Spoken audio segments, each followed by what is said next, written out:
기적을 믿니? 어떻게 그런 걸 믿을 수 있니? 한 학생이 성경을 읽고 있는 친구에게 시비를 걸어옵니다. 야, 홍해가 갈라졌다는 그 말도 안 되는 거짓말로 정말 믿고 사니? 웃긴다. 그러자 성경을 읽던 친구가 대답합니다. 물론 우리가 볼 때는 말도 안 되지만 홍해가 갈라진 것을 이해하기 전에 홍해가 어떻게 만들어졌는지 생각해 본 적 있니? 그것을 만드신 분이 계신다면 그것을 갈라지게 하는 것은 신혼용 먹기 아닐까? 많은 사람들이 기적을 믿을 수 없어 기적의 이야기 가득한 이 성경을 믿지 못한다고 말합니다. 하지만 우리 주변에서도요, 늘 기적은 일어나고 있습니다. 여러분이 잘 알고 계시겠지만 2001년 9월 11일 날 미국 뉴욕에 있는 세계 무역센터가 테러범에 의해 붕괴되었던 사건이 있었습니다. 수많은 사상자가 발생했죠. 그 와중에서도 살아남은 사람들도 있습니다. 우리는 살아남은 사람들을 보면서 기적이라고 말합니다. 또한 2002년 한일 월드컵전에서 우리 한국이 4강에 진출한 것과 2010년도 광저우의 우리 아시안게임에서 우리 야구 대표팀이 무패로 우승한 걸 보면서 역시 기적이라고 말합니다. 불치병의 환자가 깨끗이 낫는 것을 보면서 우리는 또한 기적이라고 말합니다. 이를 보면 분명 기적은 존재한다. 성경에 나오는 수많은 기적들도 마찬가지입니다. 2014년 AP통신의 조사에 따르면 735명의 성인들을 대상으로 한 전화설문에서요, 84%가 기적이 신의 능력에 의한 것임을 믿는다라고 답변했고요. 응답자들 중에 79%가 성경에 기술된 기적의 실제를 믿고 있다라고 답변했습니다. 그렇습니다. 기적은 지금도 일어나고 있습니다. 믿음이 있으면 기적을 경험할 수 있습니다. 변할 것 같지 않은 내 자신이 변하는 것 보면 분명히 기적은 있습니다. 이룰 수 없다고 생각했던 꿈이 이루어지는 것을 보면 우리가 분명히 기적은 있구나라고 볼 수 있습니다. 이웃들에게 우리 자신이 축복의 통로가 되는 것 보면, 우리 교회가 축복의 통로가 되는 것 보면 분명히 기적은 있습니다. 우리는 경험합니다. 믿음으로 기적을 경험한 이야기가 오늘 본문에 기록되어 있는데요. 잔치집에 포도주가 떨어졌습니다. 큰일입니다. 잔치가 이제 깨질 판입니다. 그런데요, 예수님이 물을 포도주로 바꾸셨습니다. 기적이 일어나는 것입니다. 그 기적으로 잔치는 깨지기는커녕 더욱 흥겹고 기쁜 잔치로 변화되었습니다. 인생에는 두 가지가 있는데요. 기적을 경험하며 사는 인생이 있고요. 기적이라고는 일어나지 않는 인생도 있습니다. 여러분은 어떤 인생이십니까?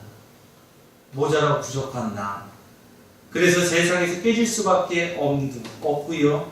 별볼일 없이 사는 것 같은 당연히 살고 있지는 않습니까? 그 모습 그대로 평생 그런 데 살고 싶습니까? 아무도 그렇게 살고 싶은 사람은 없을 것입니다.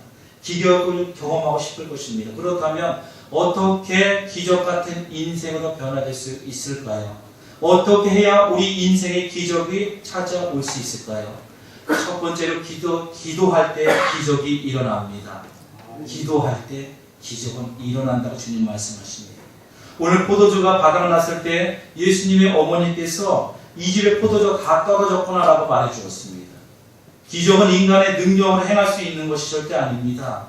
사전에는 기적을 이렇게 정의하고 있는데요. 사람으로서 할 수 없는 신비의 능력, 인간의 한계를 뛰어넘는 초월적인 능력을 의미합니다. 그러면 기적은 아무에게나 일어나는 것은 아닙니다. 우리의 인생에서는 한계라는 단어가 있지만 우리 하나님께는 한계라는 단어는 없습니다. 기적을 행할 수 있는 하나님께 기도할 때 우리는 기적을 경험할 수 있을 것입니다. 오늘 3절 말씀 우리 한번 읽어볼까요? 오늘 본문의 3절 말씀입니다. 우리 함께 읽습니다. 포도주가 떨어진지라 예수의 어머니가 예수에게 이르되 저들에게 포도주가 없다 하니. 아멘. 포도주가 바닥났을 때 예수님의 어머니가 예수님께 이 집에 포도주가 떨어졌구나 라고 말해 주었습니다. 언제 기적이 일어났습니까? 예수님의 어머니가 마리아가 포도주가 모자란 것을 예수님께 알렸을 때 일어났다는 것입니다. 혹시 이런 질문을 가질 수 있습니다. 포도주가 떨어진 것이 인간의 한계 상황 아닙니까? 그러니 나가서 구해오면 되지 않을까요? 라고 질문할 수 있잖아요. 사실 21세기에 살아가는 우리들에게는 아무 문제가 되지 않지만 이 당시에 이 포도주는 하루아침에 살 수 있는 것이 아닙니다. 숙성을 시켜야 되잖아요. 오랜 시간이 필요하단 말이에요. 그래서 그 많은 포도주를 막바로 가져올 수 있는 상은 절대 아닙니다. 당시 결혼식은요, 하루가 아니라 일주일 내내 치루었습니다. 그만큼 많은 포도주를 구한다는 것은 불가능한 일이었습니다. 그래서 예수님의 어머니가 예수님께 포도주가 없다고 말한 것입니다. 하지만 그래도 풀리지 않는 또한 문제가 있습니다. 왜 예수님의 어머니가 잔치집 주인도 아닌 당신의 아들에게 포도주가 떨어졌다는 사실을 알렸을까요? 여러분 생각해 보십시오. 제가 잔치를 치렀는데 음식이 떨어졌어요. 그러면 사촌형이 저한테 현우야 음식이 떨어졌으니까 음식을 좀 더 가져와. 이것은 이해가 되는데 그 사촌형이 옆에 있는 손님에게 음식이 떨어졌으니까 어떻게 할까요? 라고 물어볼 수는 없다라는 거죠. 지금 그런 상황입니다. 그런데 마리아는 왜 엉뚱하게 예수님께 가서 포도주가 떨어진 절박한 상황을 말했을까? 그것은요, 예수님께서 기적을 베풀 수 있는 하나님의 아들이라는 사실을 알고 있었기 때문입니다. 마리아가 어떤 분이에요? 성경은 잉태하여 아들을 낳잖아요. 그분이 바로 예수 그리스도잖아요. 그래서 마리아는 이분이 하나님의 아들이라는 걸 믿고 있었습니다. 이전 동정녀 탄생이라는 기적적인 방법으로 아들을 세상에 보내신 하나님의 기적을 이미 경험한 마리아였기에 하나님, 여러분 예수님이 인간의 힘으로 극복할 수 없는 절박한 상황을 해결할 수 있다는 믿음을 갖고 있었습니다. 여러분 인간의 한계 상황에 부딪혔다 할지라도요, 예수님이 하나님의 아들이심을 신뢰하는 그분 앞에 무릎 꿇는 사람에게는 기적은 일어납니다. 그렇게 기도로 맛본 사람 가운데 가장 대표적인 사람 한 명 뽑는다면 저는 조지 밀러 목사를 뽑고 싶습니다. 조지 밀러는 근데 원래 악인 중에 악인이었습니다. 제 10살도 되기 전에요, 상습적으로 아버지의 돈을 훔쳤던 어린아이였습니다. 14살 때 어머니가 돌아가셨는데도 불구하고 술 먹고 술주정뱅이가 되었고요, 도박을 즐겼던 사람입니다. 어머니가 돌아가셨는데도 그 당일날. 또한 그가 16살 될 때는요, 호텔 숙박비를 떼어먹고 도망치다 잡혀서 한 달 동안 철장 신세를 지기도 했습니다. 그랬던 그가 20살이 되던 어느 날 친구 따라 집회에 참여했다가 예수님을 통하여 변화되었습니다. 신앙으로 거듭난 그는요, 고아원을 세워서 1만 명이 넘는 지극히 작은 자들을 보살폈고요. 더욱 놀라운 사실은 그렇게 많은 고아들을 데리고 있으면서도 한 번도 사람들에게 도움을 청하지 않았다는 것입니다. 그는 하나님께만 기도했습니다. 그리고 평생 5만 번의 이상의 기도의 응답을 받는 놀라운 기적을 경험했습니다. 그가 기도하자 초겨울의 북풍이 따스한 남풍으로 변했고요. 그가 기도하자 빵이 가득 실은 수레가 고아원의 앞에 도착하게 되었고요. 그가 기도하자 1분 만에 필요한 금액이 송금되었습니다. 이 모든 것이 자신의 힘으로 어찌할 수 없는 한계 상황에서 기도했을 때 일어났던 기적들이었습니다. 기적을 맛보고 싶으십니까? 그렇다면 평생 동안 기도의 기적을 경험한 조지 밀러 목사님은 우리에게 이렇게 말하고 있습니다. 우리들이 약할 때 예수님의 능력이 나타날 때입니다. 할렐루야. 내가 약할 때 우리 주님께서 일하십니다. 그렇습니다. 우리가 약할 때, 우리가 절박한 한계상에 부딪혔을 때 바로 그때 예수님의 능력이 나타나는 것이라고 말씀하십니다. 한계를 뛰어넘고 절망하지 마십시오.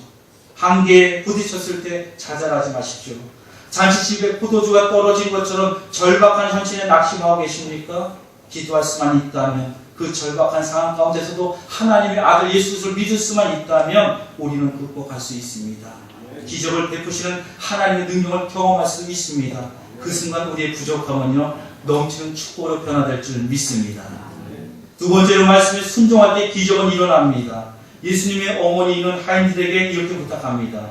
그분이 시키는 대로 행하라. 이렇게 말씀해 주셨습니다. 요한복음 2장 5절 말씀입니다. 그의 어머니가 하인들에게 이르되 너희에게 무슨 말씀을 하시든지 그대로 하라 하니라.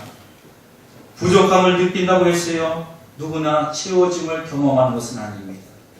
기도한다고 해서 누구나 기적적인 기도 응답을 받는 것 또한 아닙니다. 절박한 상황에서요, 하나님의 기적을 경험하고 싶다면 말씀에 순종해야 합니다. 순종 없이는요, 기적을 경험할 수 없다는 것이요. 왜 예수님께서 갈릴리 작은 마을 가나에서 뜻하지 않은 기적을 베푸셨을까요? 과시하기 위함이었을까요? 아닙니다.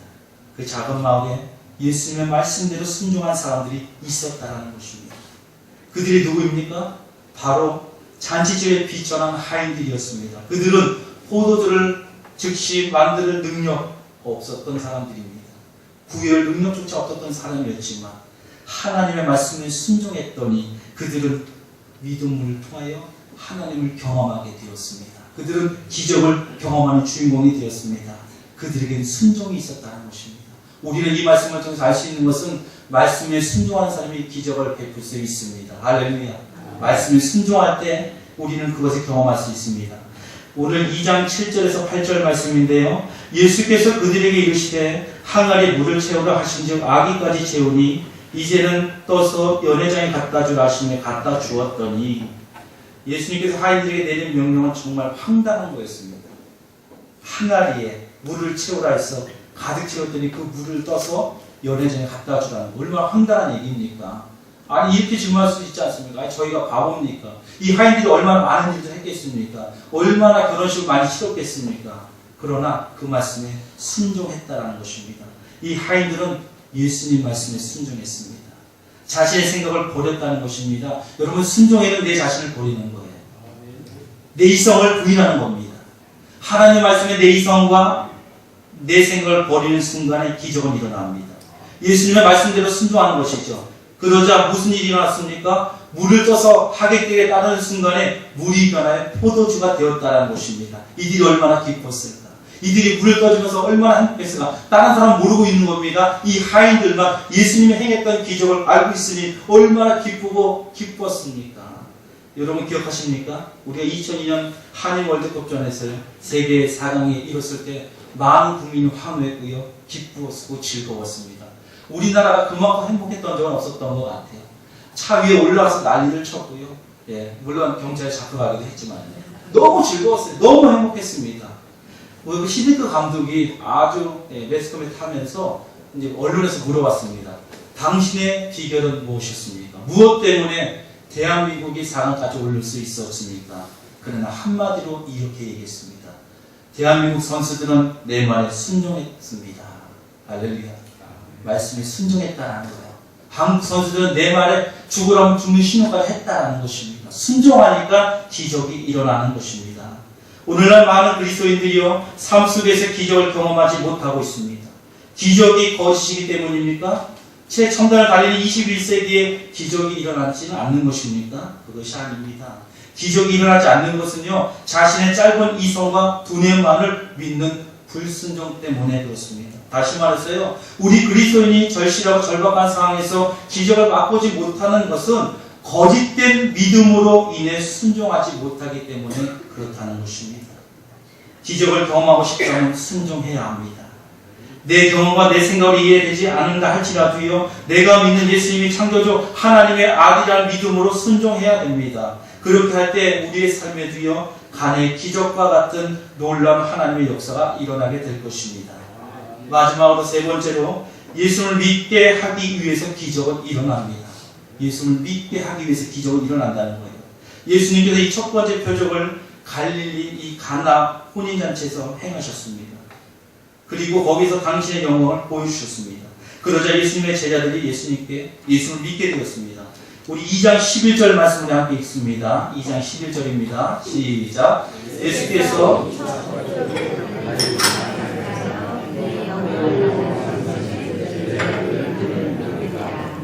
그런데 전심으로 기도하고 순종하는 사람이라고 해서요 항상 기적을 경험한 것은 아닙니다. 왜 그럴까요? 왜 기적은 자주 일어나지 않는 것일까요? 사실 제 결혼식 때도 음식이 좀 부족했습니다. 그런데 가나 혼인잔치처럼 기적은 일어나지 않았습니다. 왜 저의 결혼식 때는 기적이 일어나지 않았을까? 하나님께서는 인간이 부족할 느낄 때 기적을 베푸는 것이 아닙니다. 인간의 부족함이 있을 때 기적을 일으키는 것이 아니라 분명한 하나님의 목적이 있을 때 기적을 베푸십니다. 다시 말해서 예수님께서 가나의 혼인잔치에서 기적을 베푸셨다는 목적이 있었다는 것입니다. 바로 기적을 통해 예수님이 하나님의 아들이심을 믿게 하기 위해서 기적을 베푸셨다는 것입니다.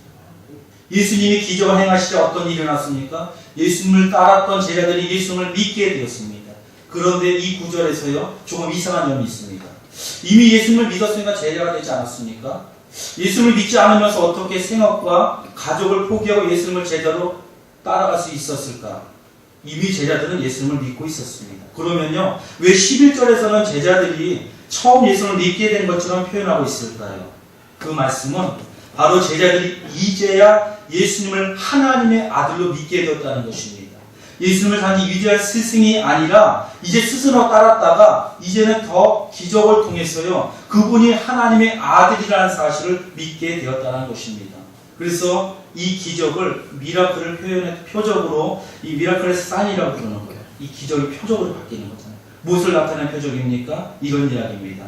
예수님, 그분은 전능하신 하나님의 아들이시다. 우리를 구원하시기 위해 이 땅에 오신 분이시다라는 것을 나타내는 것입니다.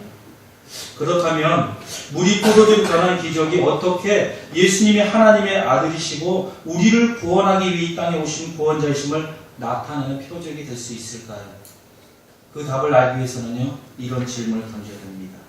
왜 예수님은 첫 번째 기적으로 가나의 혼인잔치에서 물을 포도주로 바꾸신 것일까?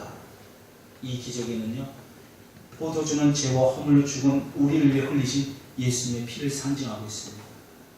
예수님이 잡히시는 그날 밤에 제자들과 최후의 만찬을 하셨고요. 그때 예수님은 포도주 잔을 나누시며 이렇게 말씀하십니다. 마태복음 26장 26절에서 27절에 우리 주님의 말씀입니다. 그들이 먹을 때 예수께서 떡을 가지사 축복하시고 떼어 제자들에게 주시며 이르시되 받아 먹으라.